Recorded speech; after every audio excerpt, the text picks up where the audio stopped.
Once you've added all your quiz questions into your quiz, there's a few more checks that you need to do to make sure they add up. The first thing is look at the total number of marks and then look at the maximum grade. These should be equal. If it's not, change the maximum grade. The next thing you need to do is make sure the quiz values match up with the quiz questions. As an example, this quiz question is out of 1 mark. But if we look at this quiz, there's actually 5 marks available. What we can do is we can change the value of this quiz question by clicking the pencil tool, type in a value and pressing enter. You'll then need to update the maximum mark once again and click on save. Once you're ready and you are happy with your quiz questions, you can then go back and edit some of the quiz settings. To do this, click on the quiz name on the navigation bar on top. This will take you to an overview where you can click on the cog in the right hand corner and then select Edit Settings from the menu.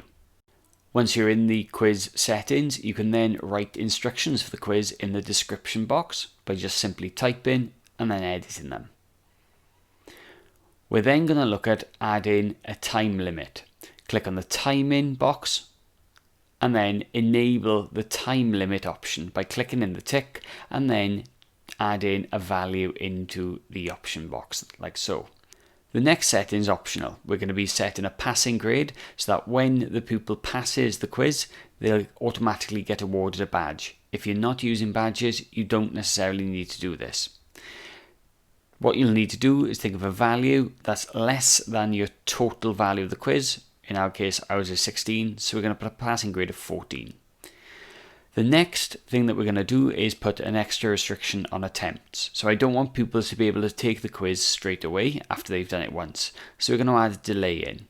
I'm going to click in the enable on both these boxes and then choose a delay of 2 days by simply selecting the days drop down menu and typing 2 in. The next option we're going to look at is the overall feedback. This is overall feedback once the pupil has completed the quiz. They'll obviously get feedback per question because Moodle will mark it and then tell them what's right and wrong, but this is overall feedback based on the overall quiz. By default, it gives you 2 options between 100 and 0%, so we're going to have to add in a few more fields. Now you can add in as many different grade boundaries as you want, so we're going to just add in an extra 3 here. You'll then notice you'll be given extra grade boundary blocks, so we're going to put every 25% in, so we're going to put 75, we're going to put a 50%, and then we're going to put a 25% in. Once you've done that, you can then type your feedback into each box.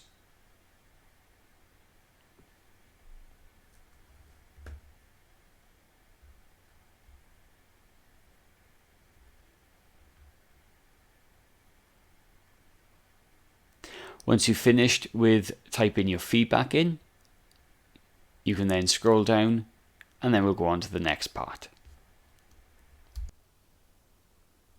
The last option we're going to add in is the activity completion option.